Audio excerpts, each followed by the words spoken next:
বাংলা বলছি চ্যানেলটি সাবস্ক্রাইব করুন এবং সমস্ত অনুষ্ঠানের আপডেট পেতে বেল আইকনটি অন করুন।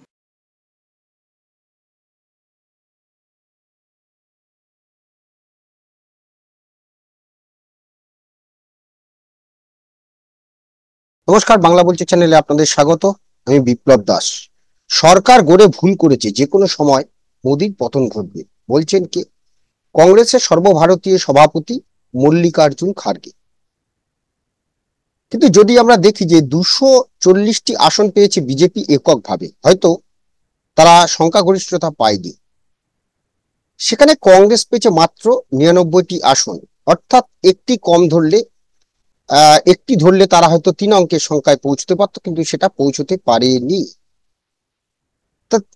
এখন প্রশ্ন হলো, যদি আমরা দেখি যে প্রায় 292টি আসন রয়েছে এনডিএ দখলে, সেখানে 260-62তে গিয়ে থেমে যাচ্ছে ইন্ডিয়া জোট। তখন প্রশ্ন হলো যে তারপরেও কেন এত কথা? এর আগে তো আমরা যদি একটু অতীত ভেবে কি কথা বলছেন মল্লিকার্জুন খার্গে, কংগ্রেসের সভাপতি, যদি 1991 সালে পিবি নরসিমহা রাও যে সরকার গঠন করেছিলেন, সেই সরকার ছিল মাইনরিটি সরকার, সংখ্যালঘু সরকার। 242টি আসন 244টি আসন পেয়েছিল কংগ্রেস, এবং যখন সরকার গঠন করে জনতা দল এবং ঝাড়খণ্ড মুক্তি মোর্চা তাদের সাপোর্ট দিয়ে সরকার বাঁচায়। আবার যদি দেখি 2004 এবং 2009 ইউপিএ 1 ইউপিএ 2 গভর্নমেন্ট, ইউপিএ 1 218টি আসন, কংগ্রেস পেয়েছিল 145টি, এনডিএ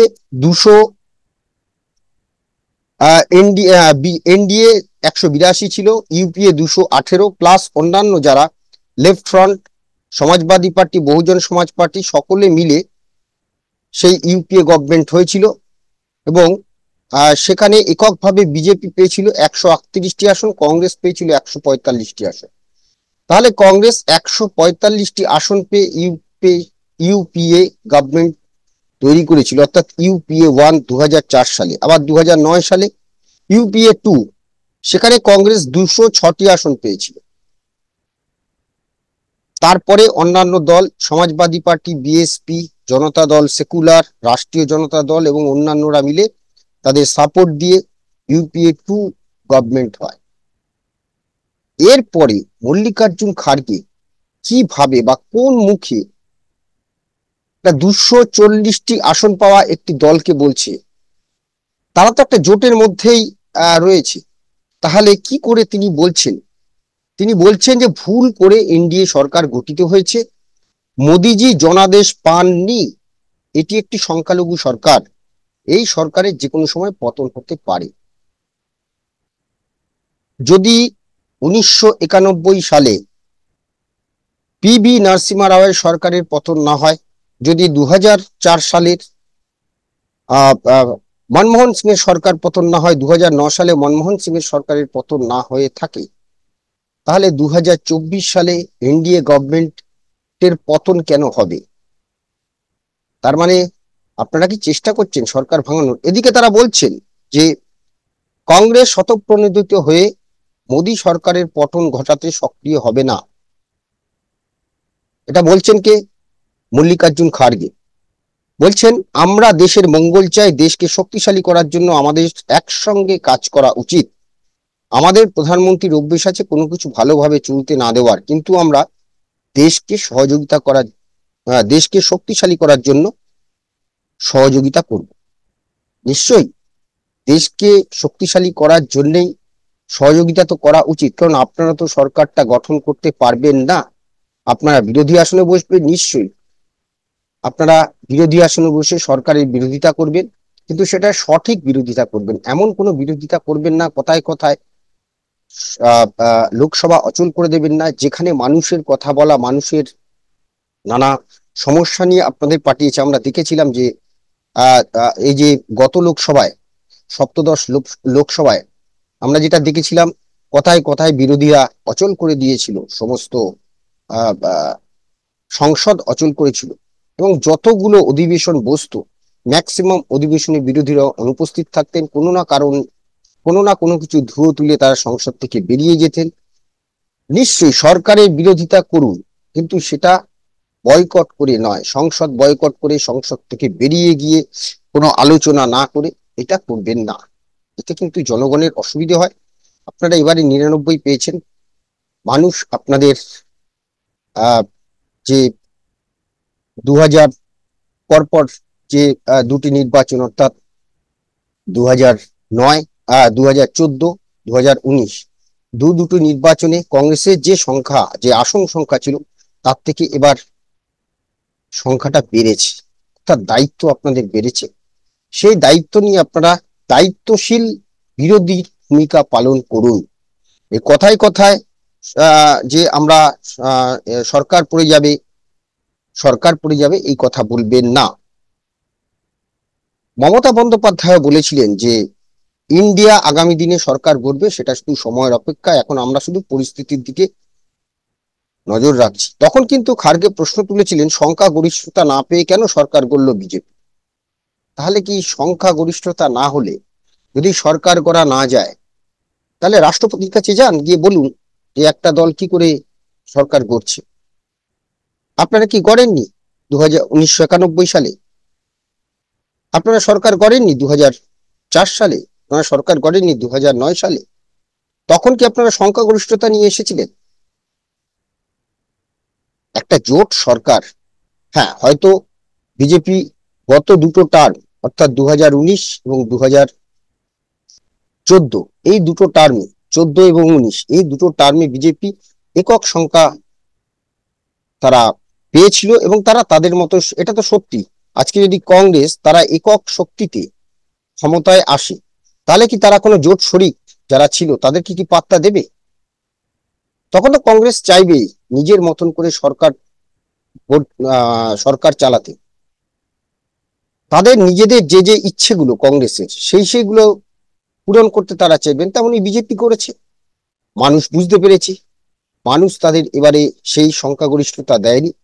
তো মানুষের জন্য এবার কাজ করতে হবে, যদি না হয় পরের বার আবার কংগ্রেসকে বা বিরোধী জোটকে ক্ষমতায় নিয়ে আসবে। তাহলে জোট যখন ক্ষমতায় এসেছে, তাহলে কেন এত গায়ে জ্বালা, তাহলে কেন এত কথা বলছেন? নিজেরাই বলছেন সরকার করতে পারবেন না, আবার বলছেন সরকার পড়ে যাবে। আপনারা চেষ্টা করুন যাতে সরকারটা না পড়ে। 5 বছর সরকারটা চলার জন্য আপনি বলুন। আপনারা বলছেন শক্তিশালী করবেন দেশকে, শক্তিশালী করতে গেলে যে সক্রিয়ভাবে বিরোধীর ভূমিকা পালন করা দরকার সেটাই পালন করুন, এটাই প্রশ্ন।